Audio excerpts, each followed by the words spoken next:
बिस्मिल्लाहिर्रहमानिर्रहीम। अस्सलाम वालेकुम व्यूअर्स, ऑनलाइन उस्ताद.com की जानिब से मैं हूं अब्दुल वली और आप सीख रहे हैं पीएचपी। दोस्तों, अपनी इस वीडियो में हम पीएचपी के कुछ कमांड्स को जो है वो अप्लाई करेंगे अपने पीएचपी के स्क्रिप्ट के अंदर।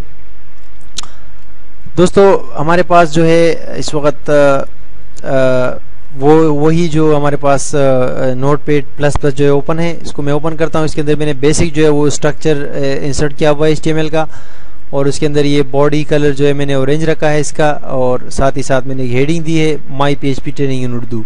ये हमारे पास ब्राउज़र में कुछ इस तरह नज़र आ रही है, ठीक है। और अपने तमाम फाइल्स को हम लोकल होस्ट प्रोजेक्ट phptest.php, ये मैंने एक फ़ाइल बनाई थी, उसी पे हम अभी तक हम काम कर रहे हैं, और उसी पे आप लोकल होस्ट से ही अपने फाइल्स को चलाएंगे, ठीक है। तो आज इस PHP के अंदर हम एक छोटा सा जो है प्रोजेक्ट बनाते हैं, ठीक है। इस प्रोजेक्ट के अंदर आपके ऑपरेटर्स वगैरह कंडीशनल और लॉजिकल ऑपरेटर्स भी इस्तेमाल होंगे, और साथ ही साथ उसके अंदर जो दूसरे ऑपरेटर्स होते हैं मैथमेटिक, जो मैथ के ऑप्शंस होते हैं, मैथमेटिकल ऑपरेटर्स होते हैं, वो भी इस्तेमाल होंगे। सबसे पहले PHP, ठीक है। उसके बाद यहाँ पर PHP क्लोज, उसके बाद यहाँ पर हम लिखेंगे कि एक पहले हम एक छोटा सा वो बनाते हैं, ठीक है, बॉक्स बनाते हैं। पहले हम फॉर्म बनाएंगे, एक फॉर्म बनाएंगे, उसके अंदर जो है हम कुछ इनपुट फील्ड्स देंगे, और हम ज़्यादातर जो PHP के अंदर काम करते हैं वो इनपुट फील्ड्स होती है HTML के अंदर, उसकी बुनियाद पर करते हैं। इनपुट जो फील्ड्स होती है उससे हम डेटा हासिल करते हैं अपने यूज़र से। अच्छा जी, अभी सबसे पहले हम एक फॉर्म बनाएंगे, क्रिएट करेंगे फॉर्म। इसका मेथड क्या होगा? मेथड से मुराद होती है कि ये मेथड कौन से, यानी PHP के अंदर ये कौन से मेथड पर जो है डेटा देगा, पोस्ट मेथड पर, ठीक है। तो हम भी अपने PHP कोडिंग के अंदर पोस्ट इस्तेमाल करेंगे। मेथड पोस्ट एक्शन यानी वो पेज कौन सा होगा जिस पर ये प्रोसेस चल रहा होगा, तो मैंने उसको अपनी इसी पेज का नाम दे देता हूँ phptest.php, और इसको मैं क्लोज कर देता हूँ, ठीक है। क्लोज करने के बाद मैं नीचे आता हूँ, यहाँ पर मैं एक टेबल इंसर्ट करता हूँ, टेबल, और टेबल के नीचे, बल्कि टेबल की ज़रूरत नहीं है, हम डायरेक्टली इसको कर देते हैं, ठीक है। इनपुट फील्ड्स हम इंसर्ट करेंगे। इनपुट फील्ड्स शायद आपको पता हो HTML के वो होते हैं जो फॉर्म के अंदर के एट्रीब्यूट्स होते हैं, ठीक है, टैग्स होते हैं बेसिकली। इनपुट टाइप टेक्स्ट, और यहाँ से मैं इसको नेम दे देता हूँ वैल्यू 1, ठीक है। और उसके बाद में यहाँ मैं इसको एक वो भी दे देता हूँ टाइप वैल्यू 1, और BR कर देता हूँ, ठीक है। टाइप वैल्यू 2, और इसको भी BR कर देता हूँ। उसके बाद इनपुट टाइप एक और टेक्स्ट, नेम इसको मैं दे देता हूँ वैल्यू 2। एक चीज़ मैं आपको बताना चाहता हूँ व्यूअर्स कि ये जो नेम हम, ये टेक्स्ट फील्ड को जो नेम हम देते हैं, ठीक है, यही नेम हम अपने PHP के स्क्रिप्ट के अंदर इस्तेमाल करते हैं। PHP के अंदर जो डेटा हमारे पास आता है यूज़र की जानिब से, वो हमारे डेटाबेस के अंदर आता है। अगर PHP के अंदर हम वसूल करते हैं तो वो इन्हीं नेम से होता है। इनपुट फील्ड्स होती है उसकी जो नेम हम देते हैं, उन नेम से हम डेटा लेते हैं, ठीक है। बाकी आपका तमाम ये डिफ़ॉल्ट होता है, लेकिन ये नेम हमारे लिए खासी इंपॉर्टेंट होते हैं और बहुत अहमियत के हामिल होते हैं, ठीक है। और यहाँ पर फॉर्म के अंदर जो मेथड होता है कि अगर ये पोस्ट का है तो हम नीचे पर पोस्ट इस्तेमाल करते हैं PHP के अंदर, अगर ये गेट है तो हम गेट इस्तेमाल करते हैं, ठीक है। तो मैंने एक छोटा सा 2 बॉक्सेस बनाए। इसके अंदर मैंने लिखा कि टाइप वैल्यू 1, टाइप वैल्यू 2, ये फिर HTML के इनपुट बॉक्सेस है। और उसके बाद मैं एक बटन बनाता हूँ यहाँ पर, ठीक है, ड्यू अलाइन सेंटर, और यहाँ पर मैं जो है क्या करता हूँ कि एक इनपुट टाइप सबमिट, ये बटन होगा, और इसका नाम जो है, इसका नाम मैं देता हूँ सबमिट। इसका नाम भी मैंने सबमिट दिया, और इसकी वैल्यू भी मैं रख देता हूँ, ठीक है, वैल्यू सबमिट।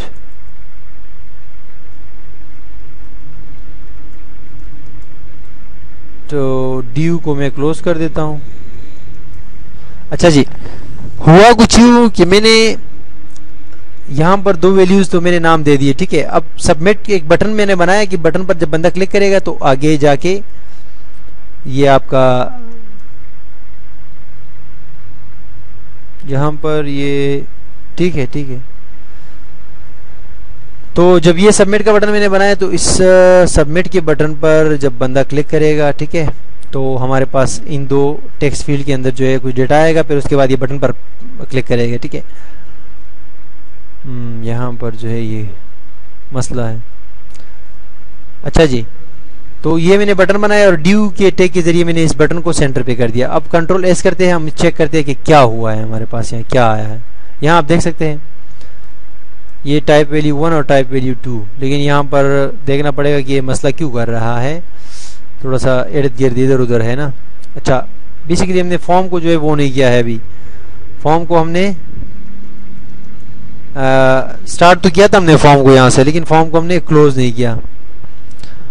अच्छा, अब इस फॉर्म को, पूरी फॉर्म को जो है हम सेंटर पे कर देते हैं, सेंटर, और यहाँ से सेंटर क्लोज, सही। अब कंट्रोल एस करके एक बार फिर सेव करते हैं। जी जनाब, तो ये आपका बता रहा है कि टाइप वैल्यू 1 टाइप वैल्यू 2। अच्छा जी, बटन भी आ गया है, सबमिट का बटन, इस पर क्लिक करेंगे तो हमारे पास जो है वो रिजल्ट होगा। अच्छा जी, अभी यहाँ पर मसला क्या हो रहा है, type value 1 BR input type text, ठीक है। अच्छा, यहाँ पर एक और BR चाहिए हमें, यहाँ पर एक BR लगा के मैं यहाँ वापस आता हूँ। अब सही है, ठीक है।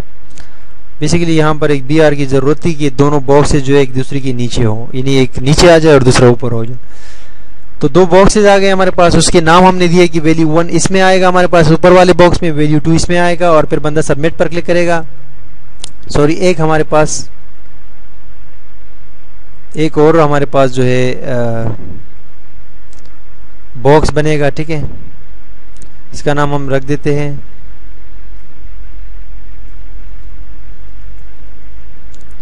कैलकुलेट, ठीक है। इसका नाम कैलकुलेट रख देते हैं, और यहाँ पर हम इसका नाम एक्शन रख देते हैं, ठीक है। यहाँ मैंने सिंपल तहरीर लिखी कैलकुलेट, और यहाँ पर मैंने एक्शन इसका नाम रखा, और यहाँ से मैं इसको BR कर देता हूँ। एक बार फिर वो करता हूँ, ठीक है। एक BR और मैंने किया, कंट्रोल एस के जरिए मैंने सेव किया इस अपने HTML के डॉक्यूमेंट को, और यहाँ पर आके जब मैंने वो कर दिया तो आप देख सकते हैं कि यहाँ से कैलकुलेट हो रहा है, ठीक है। अब एक यूजर आएगा हमारे पास, इसके अंदर टाइप वैल्यू 1 पे जो है आके ये टाइप करेगा, कुछ वैल्यू टाइप करेगा, मतलब 50 100, दूसरे में टाइप करेगा 50 100 कितना भी, और इसमें जो है वो एक साइन देगा, मिसाल के तौर पर प्लस माइनस, या आपका जो दूसरा होता है क्या नाम है, प्लस माइनस या मल्टीप्लाई या आपका ज़रब। तो ये जब सबमिट पर क्लिक करेगा, ठीक है, तो ऑटोमेटिकली उसको यहाँ पर रिजल्ट शो होगा कि क्या रिजल्ट है उसका, ठीक है। तो हम जो है अभी PHP के अंदर इस चीज़ को डिफाइन करेंगे। PHP का कोड हमने इंसर्ट किया हुआ है, इफ, उसके बाद ये एक छोटी bracket, if is set. If is set से मुराद होती है कि अगर सेट हो सबमिट। इफ इज सेट, सबसे पहले ये हमारा डॉलर का साइन, फिर उसके बाद अंडरस्कोर, फिर पोस्ट।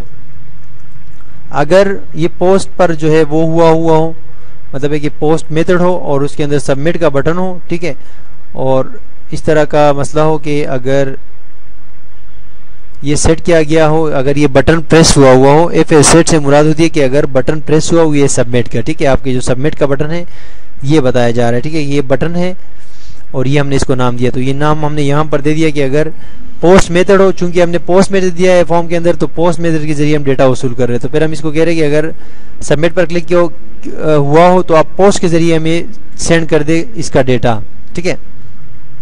और हमने यहाँ पर अपने ब्रैकेट्स को बंद कर दिया। इसके बाद हम क्या करते हैं कि सबसे पहला जो हमारे पास लूप है वो स्टार्ट करते हैं। ये छोटी ब्रैकेट जो है, जो स्कर्ली ब्रैकेट है, सॉरी छोटी नहीं स्कर्ली ब्रैकेट है, ये हमने स्टार्ट किया और सबसे नीचे आके इसको यहाँ हमने क्लोज भी कर दिया। ये हमारा अभी इफ सेट, अगर इस पे चेक लगा हुआ तो क्या करना है आपने, वेरिएबल्स बनाते हैं हम यहाँ पर। अभी वेरिएबल बनाएंगे एक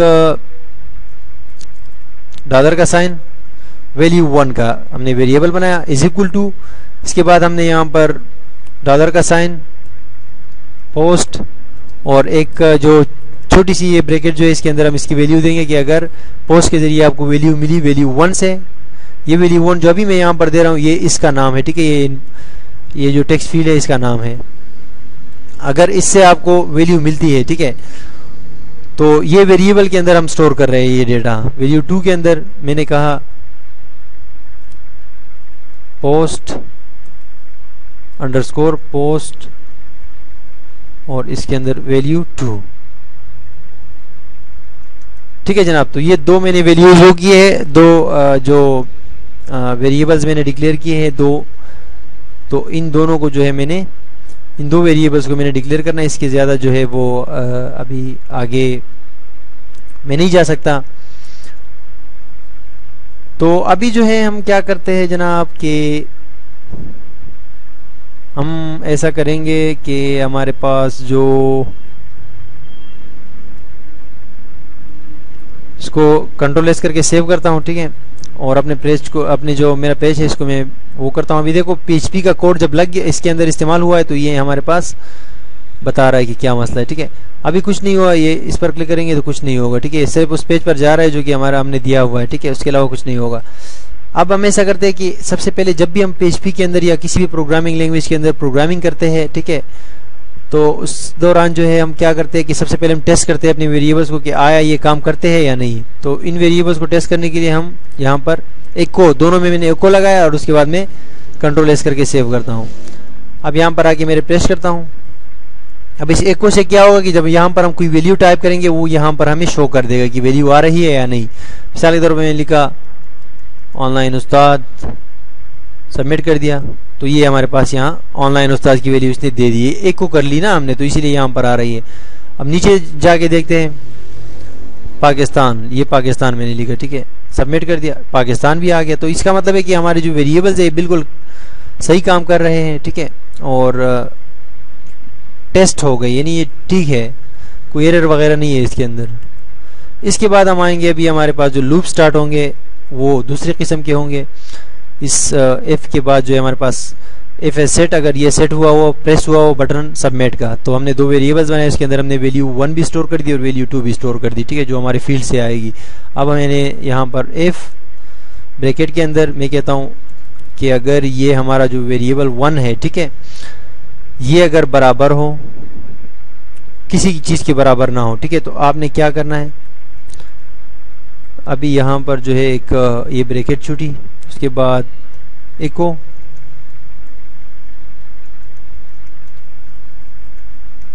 please enter value, enter any value, ठीक है, और यहाँ से मैंने इसको बंद कर दिया, यहाँ से ये ब्रैकेट भी मैंने बंद कर दिया और मैं इसको सेव करता हूँ, ठीक है। मैंने लिखा कि इफ अगर वैल्यू 1 जो है वो खाली हो, ठीक है, तो आप यूजर से कहे कि प्लीज एंटर एनी वैल्यू, यानी कोई वैल्यू दे, ऐसे खाली ना छोड़े इसको, ठीक है। तो यहाँ पर मैं रिप्रेस करता हूँ, रिप्रेस करने के बाद यहाँ पर आप देख सकते हैं, देखो मैं प्रेस करूँगा तो ये हमारा मुझे बताया जा रहा है कि प्लीज एंटर एनी वैल्यू। अगर इसको मैं यहाँ पर स्क्रिप्ट के अंदर जो है आपको वो कर दूँ, स्क्रिप्ट अलर्ट, और अलर्ट के अंदर हम बताए कि ये चीज़ हम अलर्ट के अंदर कर दी, ठीक है, जो जावा स्क्रिप्ट का एक छोटा सा टैग है, तो हमें जो है ज़्यादा बेहतर लगेगा। ये स्क्रिप्ट मैंने बंद कर दिया और कंट्रोल एस के ज़रिए मैंने सेव कर दिया। जैसे मैं देखो कंटिन्यू करता हूँ, ये कह रहे देखो प्लीज़ एंटर एनी वैल्यू, तो क्लिक करेंगे तो आपको बता देगा कि please enter any value. Submit पे क्लिक करेंगे, प्लीज़ एंटर एनी वैल्यू। ये वैल्यू जब तक आप नहीं देंगे तब तक आप जो है वो नहीं कर सकते। अच्छा जी, अब इसी को वो करते हैं, कॉपी करते हैं, इसी को मैंने कॉपी किया, नीचे मैंने पेस्ट कर दिया, ठीक है, और यहाँ से मैंने वैल्यू 2 कर दिया कि अगर वैल्यू 2 के अंदर भी मसला हो तो फिर आप जो है ये मैसेज दे दे, यानी अगर वैल्यू 2 के अंदर भी कोई ना दे, वैल्यू 1 में तो दे दे लेकिन वैल्यू 2 में ना दे दे, तो फिर जो है ये मसला करेगा, ठीक है। अच्छा जी, अभी दोबारा इसको पेस्ट करता हूँ, मैंने कहता हूँ कि हमारे पास एक और वेरिएबल यहाँ पर हम क्रिएट करते हैं।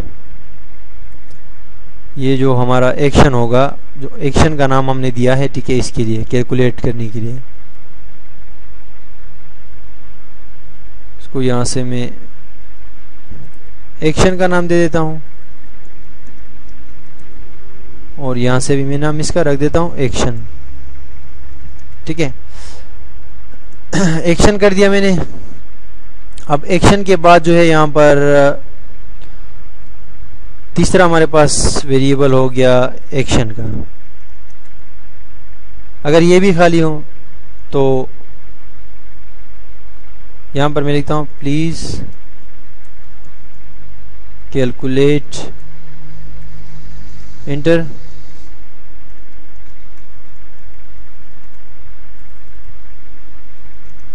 कैलकुलेट ऑपरेटर, ठीक है, यस कर दिया मैंने। अब देखो प्लीज एंटर एनी वैल्यू, और यहां पर जो है तीनों मैसेजेस एक साथ आ रहे हैं, ठीक है। ये अभी मैंने जब रिप्लेस किया तो तीनों मैसेज, इसका भी एरर आ रहा था, इसका भी। तो इसके लिए हम एक और चीज इस्तेमाल करते हैं, नीचे आके एग्जिट, ये एग्जिट और ये डबल ब्रैकेट्स, ये हम अगर एक हमारे पास जो अगर यहां पर इसकी शर्त पूरी नहीं हुई, यहां पर चीज नहीं हुई तो नीचे नहीं जाएगा, ठीक है, एग्जिट से। तो इसीलिए तमाम के अंदर हमने एग्जिट का भी जो है वो लगा दिया, क्योंकि वहां पर तमाम मैसेजेस मुझे आ रहे थे। अब मैं कंट्रोल एस करता हूं, सेव किया मैंने, यहां पर आया, कंटिन्यू पे क्लिक किया तो ये एक ही बार दे रहा है, पहले 3 बार दे रहा था। अब मैं इसमें लिखता हूं और इसमें भी दे देता हूं, ठीक है, और नीचे वाले में नहीं देता। तो जैसे मैं क्लिक करता हूं देखो प्लीज एंटर कैलकुलेट ऑपरेटर, तो ये पीएचपी की कोडिंग अभी हमारी काम कर रही है। इसके अंदर हम बता रहे हैं कि भाई ये आप प्लीज वो करें, चीज बताएं। अच्छा, अब नीचे आके हम अगर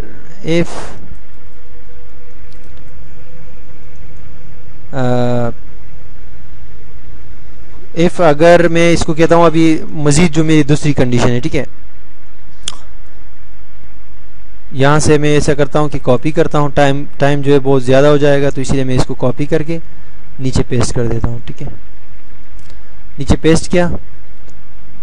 इफ अगर ये बराबर हो इसके, ठीक है, सॉरी ये प्लस के, ठीक है, तो स्क्रिप्ट अलर्ट,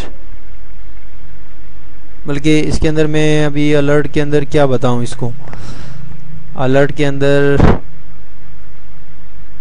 अलर्ट को हटा देता हूं, ठीक है। योर आंसर इज, ठीक है, योर आंसर इज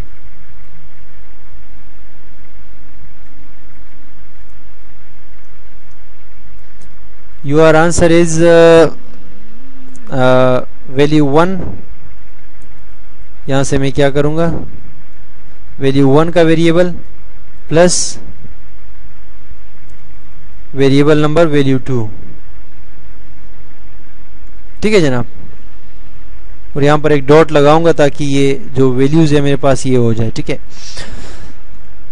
अच्छा जी, अभी क्या हो रहा है कि यहां तक हो तो हमने कहा इसको कि अगर कोई खाली खाना हो, ठीक है, तो उसके अंदर आप हमारे यूजर को जो है एरर दे दो। और अगर फिर एक्शन के अंदर ये इसने लिखा, ऊपर भी सही वैल्यू दे दी, नीचे दूसरे यानी इसमें भी सही वैल्यू दे दी, इसमें भी सही वैल्यू दे दी, नीचे इसने कैलकुलेशन के अंदर हमारे पास प्लस मिला है, यानी प्लस इसने जो है वो एंटर कर दिया, तो इसके पास प्लस की वैल्यू आएगी, ठीक है। ये वैल्यू 1 प्लस वैल्यू 2 हो जाएगी, ठीक है। कंट्रोल एस करके देखते हैं, चेक करते हैं, पहले रिफ्रेश करते हैं, ठीक है। ये कह रहे कि प्लीज ये वो, ठीक है, मैंने कहा 12 और नीचे मैंने 33 लिख दिया और यहां पर मैंने साइन लगा दिया प्लस का।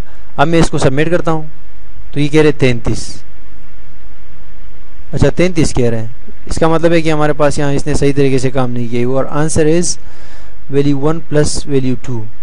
अच्छा जी, तो वैल्यू 1 वैल्यू 2,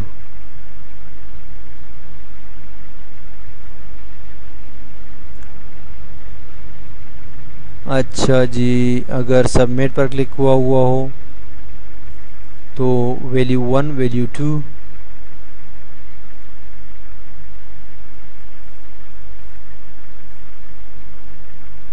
वैल्यू 1, हम इसको हटा देते हैं, ठीक है, डायरेक्टली इसको यहाँ से जो है पहले डायरेक्ट इसको चेक करते हैं, ठीक है। कंट्रोल एस के ज़रिए मैंने सेव कर दिया। दोबारा कि यहाँ पर रिफ्रेश करता हूँ। अब यहाँ 44 और यहाँ 55 और यहाँ पर दे देता हूँ साइन एक बराबर का, ठीक है, 44 और 55। जी जनाब, अभी ये काम कर रहे हैं। यहाँ पर आप देख सकते हैं कि ये कह रहा है कि 99, ठीक है, अभी 99 ये जमा कर रहा है। यहाँ पर अगर हम इसके अंदर जो एक और जो है वो करें, इको योर आंसर इज, ठीक है, अभी मैं इसको क्लिक करता हूँ, सेव कर दिया मैंने, तो इसको सेव कर दिया। योर आंसर इज 99, ठीक है, ये बता रहा है कि भाई आपका आंसर जो है वो 99 है। और उसके अलावा जो है मैं क्या करता हूँ कि यहाँ पर मैं अभी जो है आप आगे इसको वो करें, यहाँ से लेके यहाँ तक कॉपी करते हैं, ठीक है, कॉपी करके नीचे आते हैं, यहाँ पेस्ट कर दिया और माइनस पे क्लिक किया कि अगर ये माइनस के बराबर हो, ठीक है, तो यहाँ पर जो है हम जस्ट वैल्यू को माइनस कर देंगे, ठीक है। इसी तरह नीचे आके इसको दोबारा पेस्ट कर देंगे और यहाँ पर जो है ये हमारे ज़रब का निशान होगा और ज़रब को यहाँ लगा देंगे, ठीक है। उसके बाद यहाँ पर आके हम ज़रब का साइन लगा देंगे और यहाँ पर भी ज़रब का। तो ये हमने कितनी कोडिंग की है यहाँ से लेके आप देख सकते हैं। अब जो भी मतलब है कि आपका कोई एंटर करेगा डेटा वहाँ पर हमारे ये छोटा सा जो ऑनलाइन कैलकुलेटर है इसके अंदर, तो ये ज़रब का काम भी करेगा, माइनस का काम भी करेगा, मल्टीप्लाई करने का और डिवाइड करने का, ठीक है। मैं यहाँ कह रहा हूँ कि अगर ये एक्शन बराबर हो प्लस का, ठीक है, तो एक को आप वैल्यू 1 और वैल्यू 2 को जमा कर दो, ठीक है। Your answer is value 1 and value 2। और एग्जैक्ट से मुराद है कि हम अगर कहीं पर हमारे पास मसला होता है तो हम इससे बाहर निकलते, ठीक है, आगे नहीं जाते, अपना टाइम ज़ाया नहीं करते। योर आंसर इज वैल्यू 1, अगर माइनस कोई लगाएगा, अगर कोई ये लगाएगा, अगर कोई ये एंटर करता है जो डिवीजन का ऑप्शन है, डिवाइड, या कोई अगर मल्टीप्लाई करता है तो मल्टीप्लाई के ज़रिए जो है मल्टीप्लाई हो जाता है। तो ये हमारी सिंपल सी कोडिंग है, ये आप देख सकते हैं। यहाँ से PHP की कोडिंग हमने जो है की इसके अंदर। और अभी फाइनल जो हम अपना इसको रिफ्रेश करते हैं। अब अगर मैं सबमिट पर क्लिक करता हूँ तो ये कह रहे प्लीज़ एंटर एनी वैल्यू। मैंने कहा 33 से अगर माइनस कर दूँ 12 तो कितने रह जाते हैं, 21 रह जाते हैं। तो यहाँ पर मैं माइनस का साइन लगाता हूँ, सबमिट किया। Your answer is 21। आपको बताया जा रहा है कि आपका आंसर जो है वो 21 है। अच्छा, अगर मैं कहता हूँ कि 99 प्लस 99 तो कितने होते हैं, 198 होते हैं। तो मैं यहाँ पर प्लस का साइन लगाता हूँ और जैसे मैं वो करता हूँ, सबमिट करता हूँ, ये कह रही योर आंसर इज 198 यानी 198। उसके बाद मैं यहाँ पर कहता हूँ कि अगर हम 50 को ज़रब करें 5 पर तो क्या होगा। यहाँ पर मैं लिखता हूँ जो है हमारा स्टेरिक का साइन, सबमिट कर देता हूँ। तो ये कह रहे 250 यानी 50 बार 5 बार 50 जो है 250 होते हैं। इसी तरह अगर मैं यहाँ 1000 लिख दूँ और इसको तकसीम कर दूँ मैं 10 बंदों पर या 20 बंदों पर, ठीक है, और यहाँ पर तकसीम का साइन लगाऊं और सबमिट कर दूं तो ये 50। देखो 1000 अगर आप वो करेंगे 20 बंदों पर तो 50-50 उसका वो आएंगे। तो ये हमारा एक छोटा सा प्रोजेक्ट था PHP के अंदर, छोटा सा मतलब समझ लो कि आपका कैलकुलेटर था ये, ठीक है, ऑनलाइन एक कैलकुलेटर था। और इस कैलकुलेटर ने मुकम्मल तौर पर ये ठीक काम कर रहे हैं, ठीक तरीके से काम कर रहे हैं। आप देख सकते हैं ये जितनी भी हमने कोडिंग की है ये बिल्कुल साफ़ सुथरी कोडिंग है, बिल्कुल स्टैंडर्ड कोडिंग है और इसके अंदर आपके कैलकुलेटर ने काम किया और बिल्कुल सही तरीके से काम कर रहा है। तो आप ये कोडिंग अपने पास लिख के इसकी प्रैक्टिस करें और इंशाल्लाह अगले वीडियोस के अंदर जो है मज़ीद जो है एप्लीकेशंस बनाएंगे और बहुत सारी चीज़ें बनाएंगे। उसके बाद हम अपनी वेबसाइट बनाएंगे PHP के अंदर। अल्लाह हाफिज़।